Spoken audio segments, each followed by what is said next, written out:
ladies and gentlemen, to Nocera's channel, globalizing, recirculating aquaculture systems, ensuring you clean water and clean fish. Joining us to discuss Cheng, the Chief Executive Officer, to kind of give us a broad overview of the company and just talk about the future and a little bit of his history as well. But first and foremost, welcome, sir. Yeah, good morning. Pleasure to get you on. So I know my morning's a little different to your morning. I know you're in China. It's a little bit later night there, but I wouldn't mind, for newer audiences that might be unfamiliar with this industry. I mean, you have over 500 of these recirculating aquaculture systems, these tanks that are located in China. You're trying to expand in the US. You've kind of got some stuff going on in Taiwan. For newer audiences, can you kind of just simplify and give us a brief elevator pitch to exactly what Nocera is doing? So Nocera started as an aquaculture system company started in China, where that we made aquaculture system, fish farming equipment, and fish farm tanks more affordable.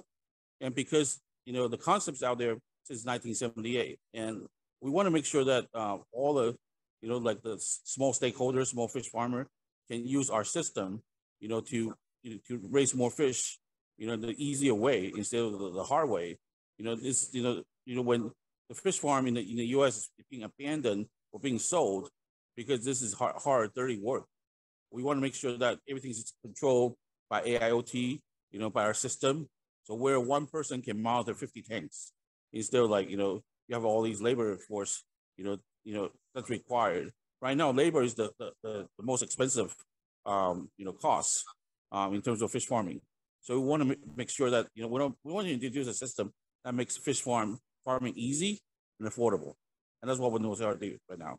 Yeah, I appreciate those insights. And from a globalization standpoint, do you want to talk about your kind of path to scale, kind of just where you're heading here and just some milestones investors should focus on? Sure. Basically, we are building a fish farm in Alabama, and later on, we want to franchise out. We want to use this as a model where, our investors are our franchisees, sees how we do. And basically, they can, to the extent they have water, you have electricity, you can build a fish farm in our size. And then you can recover your costs or investment maybe in 3 to 5 years. And that's just how good it is right now, because the fish prices in the US are skyrocketed to almost 400% compared to 3 years ago. So right now, doing fish farming or raising fish is a very, very high return. And we want to build this as a standard model where we can duplicate to different states, going from, Alabama to Georgia to Florida, to Texas, Louisiana, to the extent that, the weather permits, we can build a fish farm and raise fish.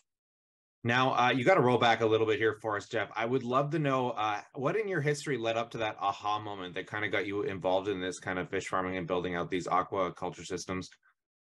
So basically, we bought the Chinese company because they have this technology, make fish farming for dummies and make fish farming much easier using AIoT, using high tech.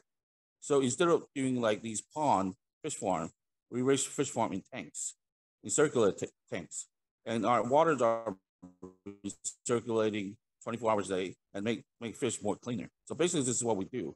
And the reason that, we got into this business is because that in 2018, August, the typhoon wiped out all the fish farm in Taiwan. So when we saw this technology, we bought this technology in 2018 and moved to Taiwan, and then later on moved everything to the US. So right now we want to build a very, very affordable fish farm that people can later franchise on or join us as an investment. Well, on that note, I definitely appreciate these insights today, and I'm going to pass a question off to the viewers. We'd love to know what you think in that comment section below, and consider subscribing, because as news comes down the wire, as the story continues to evolve, we're going to update you here. But on that note, as always, we look forward to catching you in the next one. Sure.